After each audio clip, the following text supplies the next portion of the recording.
ہمارا یہ عقیدہ ہے کہ اللہ کے محبوب، ہمارا عقیدہ یہ نہیں ہے کہ ہم جہاں بھی بیٹھے ہوں حضور جو ہیں وہاں موجود ہوتے ہیں، ہمیں دیکھ رہے ہوتے ہیں، ہمیں جانتے ہیں، ہمارا یہ عقیدہ نہیں ہے۔ ہمارا عقیدہ یہ ہے ہم جہاں بھی ہوں حضور چاہیں تو ہمیں دیکھ سکتے ہیں، حضور چاہیں تو وہاں آ سکتے ہیں، حضور چاہیں تو وہاں پہنچ سکتے ہیں۔ ہم جو ہے وہ جہاں بھی موجود ہوں، اگر حضور ہمارے حال کی خبر رکھنا چاہیں اور لینا چاہیں تو حضور علیہ السلام جو ہے وہ وہاں پہنچ کے جو ہے وہ ہماری مدد بھی فرما سکتے ہیں اور ہمارے جو ہے معاملے کو درست بھی فرما سکتے ہیں۔ یہ حاضر و ناظر کا عقیدہ ہے۔ کائنات حضور وہیں موجود ہیں، بخاری مسلم کی روایت ہے، حضور علیہ السلام نے ارشاد فرمایا کہ انی رأیت الجنہ، حضور فرماتے ہیں میں نے جنت کو دیکھا، انی رأیت الجنہ، حضور فرماتے ہیں یہ جب حضور علیہ السلام نے جو ہے سورج گرہن کی نماز پڑھائی تو سورج گرہن کی نماز کے دوران ہی حضور علیہ السلام کے سامنے جو ہے وہ جنت کو پیش کیا گیا۔ حضور فرماتے ہیں انی رأیت الجنہ، میں نے جنت کو دیکھا۔ حضور فرماتے ہیں پھر میں نے جنت کے خوشے دیکھے، جنت کے باغوں کے خوشے دیکھے۔ حضور فرماتے ہیں میں نے چاہا کہ میں جو ہے وہ ان خوشوں میں سے کچھ لے لوں، اور حضور فرماتے ہیں کہ اگر میں ان خوشوں میں سے کچھ لے لیتا تو ساری زندگی تم وہ کھاتے رہتے لیکن وہ ختم نہیں ہونے تھے۔ ساری زندگی اگر تم صحابہ کھاتے رہتے ان خوشوں کو تو وہ ختم نہیں ہونے تھے، وہ پھل ختم نہیں ہونے تھے۔ حضور موجود ہیں مسجد کے اندر، نماز پڑھا رہے ہیں، نبی جو ہے وہ مسجد میں نماز پڑھا رہے ہیں اور نماز کے دوران ہی حضور فرماتے ہیں میں نے جنت کو دیکھا ہے۔ جنت یہ غیب ہے، اللہ کے غیبوں میں سے اعلیٰ غیب ہے، دنیا میں اس کو دیکھنا جو ہے وہ حالت بیداری میں ممکن نہیں ہے۔ جنت یہ غیب ہے، یہ پکی بات ہے۔ حضور نے دنیا میں ہی جنت کو جو ہے وہ نماز کی حالت میں غیب کو دیکھ لیا، وہ صرف دیکھ بھی نہیں لیا، وہاں جنت میں اپنا ہاتھ مبارک بھی ڈال لیا۔ جنت کو دیکھنا تو ایک علیحدہ چیز ہے، جنت کو دیکھ بھی لیا، اپنا ہاتھ بھی وہاں پہنچا لیا۔ حضور فرماتے ہیں میں نے جنت کا باغ کا خوشہ وہ بھی پکڑ لیا، اب میں اتارنے ہی لگا تھا،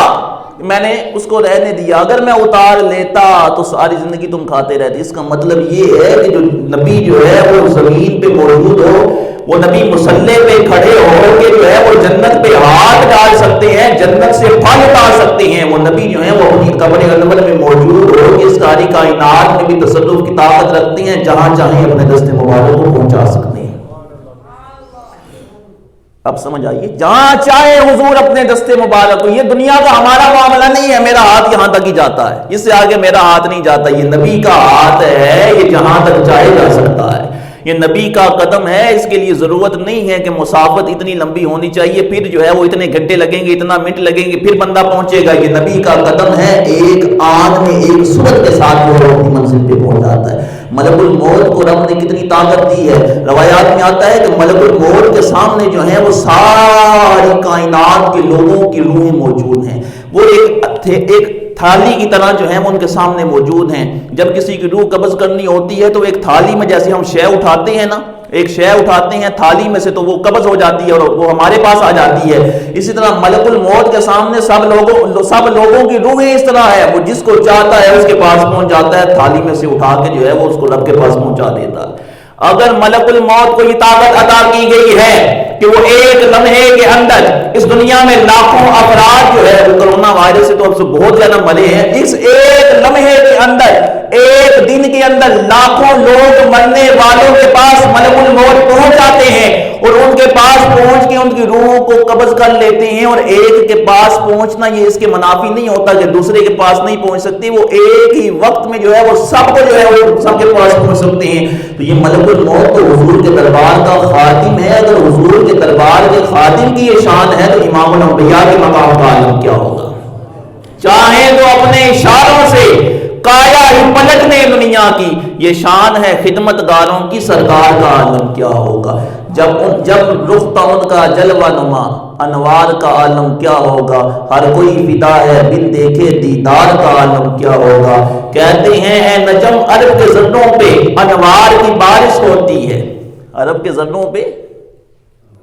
انوار کی بارش ہوتی ہے، اے نجم نہ جانے طیبہ کے گلزار کا عالم کیا ہوگا؟ یہ تو حضور کے غلاموں کی شان ہے کہ وہ ایک وقت کے اندر لاکھوں لوگوں کی روحیں قبض کر رہا ہے۔ ملک الموت ایک وقت میں، ایک سیکنڈ میں، ایک منٹ میں لاکھوں لوگوں کی روحیں، ان کے پاس پہنچنا بھی ہے، ان کی روحیں قبض بھی کرنی ہیں، ان کی روحوں کو قبض کر کے واپس بھی لے جانا ہے، وہ ایک لمحے کے اندر معاملہ طے ہو رہا ہے، وہاں شرک واقعہ نہیں ہو رہا۔ اگر خادم کی یہ شان ہے تو سوچو امام الانبیاء کی شان کا عالم کیا ہوگا، اور حضور کو رب نے کیسے اختیارات عطا فرمائے، حضور کو رب نے کیسا نوازا ہوگا۔ جو جسے پاک ہے نا، ما من احد یسلم علیہ الا رد اللہ علیہ روح الا رد علیہ السلام۔ ابو داؤد کے اندر روایت موجود ہے، اللہ کے محبوب علیہ السلام نے ارشاد فرمایا، جب بھی میرا کوئی امتی مجھ پہ سلام بھیجتا ہے اللہ تعالیٰ میری روح کو میری طرف متوجہ کر دیتا ہے، میں فوراً اس کے سلام کا جواب دیتا ہوں۔ جب کوئی میرا امتی میرے اوپر سلام بھیجتا ہے اللہ تعالیٰ میری روح کو جو ہے وہ میری طرف لوٹا دیتا ہے۔ بعض نے کہا کہ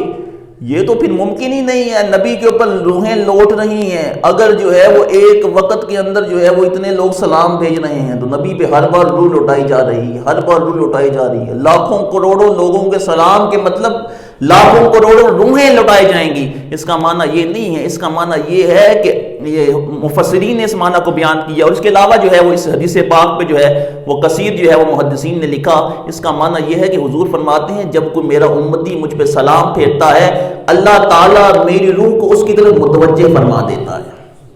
مفسرین نے لکھا کہ اللہ کے محبوب علیہ السلام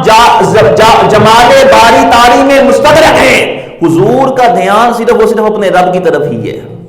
حضور کا دھیان کدھر ہے؟ صرف و صرف اپنے رب کی طرف ہی ہے۔ حضور اپنے رب کے جمال کے اندر مستغرق ہیں، حضور اپنے رب کے جمال کو ہی دیکھ رہے ہیں، اسی کی یاد میں مستغرق ہیں۔ وہ عالم ارواح میں بھی ان کا تعلق ہر لمحے جو ہے وہ ان کے درجے بڑھ رہے ہیں، ان کا تعلق جو ہے وہ اللہ رب العزت کی مقام بارگاہ میں مقام قرب بڑھتا چلا جا رہا ہے۔ حضور فرماتے ہیں کہ جب کوئی میرا امتی سلام بھیجتا ہے تو سلام بھیجنے کی وجہ سے جو تعلق میرا صرف و صرف خالق کی طرف ہوتا ہے وہ ایک لمحے کے لیے مخلوق کی طرف ہو جاتا ہے، وہ ایک لمحے کے لیے وہ میرا تعلق مخلوق کی طرف ہو جاتا ہے کہ اللہ تعالیٰ میری روح کو لوٹاتا ہے کہ میری توجہ مخلوق کی طرف کر دیتا ہے، میں ان کے سلام کا جواب دیتا ہوں۔ تو حضور علیہ السلام کی ذات پاک تو ایسی ہے۔ ملک الموت کو اگر یہ طاقت دی گئی ہے جو حضور کے دربار کا خادم ہے تو سوچو کہ جب اللہ کے رسول کے لیے اختیار مانیں گے تو کبھی بھی شرک واقع نہیں ہوگا۔ اگر ملک الموت کا یہ سب کر دینا یہ شرک نہیں ہے، ان کا یہ تمام اختیارات کو بجا لانا، یہ تمام اختیار ان کو دیے گئے ہیں، وہاں شرک واقعہ نہیں ہوتا۔ اور یہی اختیار اگر تم اپنے نبی کے لیے مانو کہ حضور جو ہے وہ اس کائنات میں تصرف کی طاقت رکھتی ہیں تو وہاں بھی کبھی شرک واقع